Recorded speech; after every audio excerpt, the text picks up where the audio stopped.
अस्सलाम वालेकुम दोस्तों, क्या हाल है? ठीक है, तबीयत में ठीक है। असा है कि नवा पुर्जा गया है, ठीक है ना।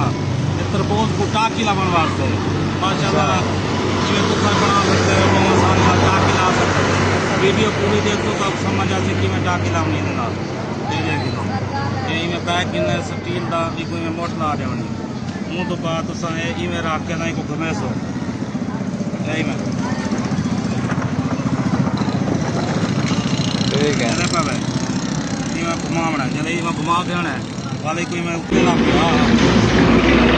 हाँ चलती पी है कौन लिखता सी दे पे इवें निकला सीटा की ठीक है ना तो बाद में थोड़ा एक फिरे सो मैं थोड़ा एक जब फिरना है माशाल्लाह